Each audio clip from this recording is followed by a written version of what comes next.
उपनगर पोलीस ठाण्याच्या हद्दीतील गंधर्व नगरी नवरत्न अपार्टमेंटच्या नवीन इमारतीमध्ये एका 8 वर्षीय मतिमंद मुलाचा संशयास्पद मृतदेह आढळून आल्यानं शहरात एकच खळबळ उडाली। आज दिनांक 20 जानेवारी रोजी संध्याकाळी 5 वाजता परिमंडळ 2च्या उपायुक्त मोनिका राऊत यांनी दिलेल्या माहितीनुसार ओम सुरेश दुधाट वय 8 वर्ष राहणार गंधर्व नगरी श्री बालाजी मंदिराजवळ हा मुलगा काल दिनांक 19 जानेवारी रोजी राहत्या घरातून अचानक हरवला।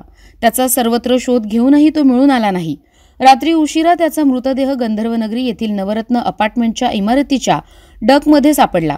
त्याच्या पाठीमागील बरगड्या तुटलेल्या अवस्थेत होत्या, यावरून त्याला उंचावरून फेकले असावे असा संशय पोलिसांनी व्यक्त केला आहे। तसेच ओमवर अनैसर्गिक अत्याचार झाल्याचं वैद्यकीय तपासणीत उघड झालं आहे। घटनेची माहिती मिळताच पोलीस उपायुक्त मोनिका राऊत, सहाय्यक पोलीस आयुक्त सचिन बारी, उपनगर पोलीस ठाण्याचे वरिष्ठ पोलीस निरीक्षक जितेंद्र सपकाळे व गुन्हे शोध पथकाचे कर्मचारी यांनी घटनास्थळी जाऊन परिसरातील सीसीटीव्ही कॅमेरे तपासले। ओम याचा खून अज्ञात इसमानं केला असून उपनगर पोलीस ठाण्यात गुन्हा दाखल करण्याचं काम सुरू आहे।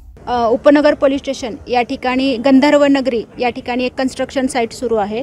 सदर कन्स्ट्रक्शन साइटमध्ये एक 8 वर्षाचा मुलगा मयत स्थितीमध्ये काल आढळून आला होता। बिल्डिंगचे जे डक होते त्या डकमध्ये पहिल्या मजल्यावरती त्याचा मृतदेह या ठिकाणी आढळून आला होता। नेमकं कारण त्यावेळेस स्पष्ट होत नव्हतं, त्याच्यामुळे एडीआर दाखल करण्यात आलेला होता।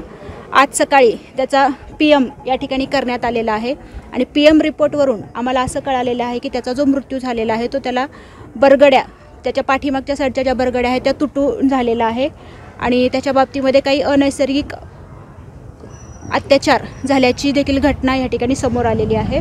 तर त्या बाबतीमध्ये तपास सुरू आहे। उपनगर पोलीस स्टेशन या ठिकाणी घटनाच्या बाबतीमध्ये गुन्हा दाखल करण्याची प्रक्रिया सुरू झालेली आहे आणि आरोपीच्या शोधासाठी 3 टीम रवाना करण्यात आलेल्या आहेत। अजून असं तपासामध्ये काही निष्पन्न झालेलं नाहीये।